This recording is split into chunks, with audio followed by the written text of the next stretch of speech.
Hello, bachcho. Let's read the extract. The extract says that the message got through, and after that, the helicopter made regular rounds of the shelter, airdropping food and other basic needs. Now, let's read the question. The question says that what was the message, who was given that message, and how was it responded to? Message क्या था, message किसको दिया गया और उसका response किस तरह से आया, उसका जवाब किस तरह से आया. And the second question is, how did the message get through?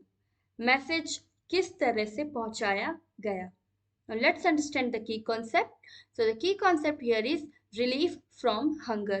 भूख से किस तरह से छुटकारा पाया गया?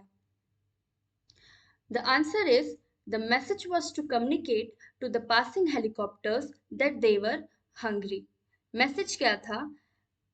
पासिंग हेलीकॉप्टर्स, जो भी हेलीकॉप्टर्स उनके रेड क्रॉस शेल्टर के ऊपर जो हेलीकॉप्टर्स उड़ रहे थे, उनको ये कम्युनिकेट करना था कि हम भूखे हैं.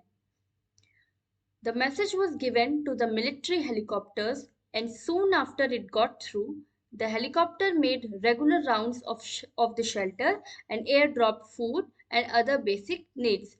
So who was given that message? The message was given to the military helicopters. Military helicopters को वो मैसेज भेजा गया.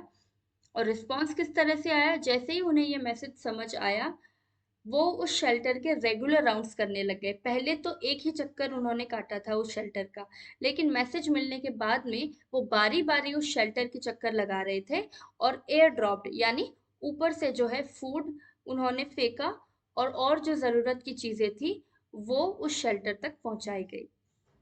Now let's understand the second question. How did the message get through? Message किस तरह से पहुंचाया गया? The youth task force organized by Prashant gathered utensils from the shelter. Then they deputed the children to lie in the sand with these utensils on their stomachs. This is how they were able to communicate their message of hunger. प्रशांत ने क्या किया था, एक youth task force बनाई थी. गांव में जितने भी यंग लोग थे उनका एक टास्क फोर्स बनाया और उन्होंने क्या किया, उस शेल्टर में जितने भी बर्तन थे, यूटेंसिल्स यानी बर्तन, वो इकट्ठा किए और फिर बच्चों को ये काम सौंप दिया कि आप जो है मिट्टी में जाकर के लेट जाइए और इन बर्तनों को अपने पेट के ऊपर रख लीजिए, ताकि जो भी ऊपर जो हेलीकॉप्टर्स जो उड़ रहे हैं शेल्टर के, उन्हें ये समझ आ जाए कि हम भूखे हैं और हम तक खाना पहुंचा दिया जाए. तो इस तरीके से उन्होंने जो है अपना मैसेज कम्युनिकेट किया. Hope you understood it well. Best of luck. Thank you so much.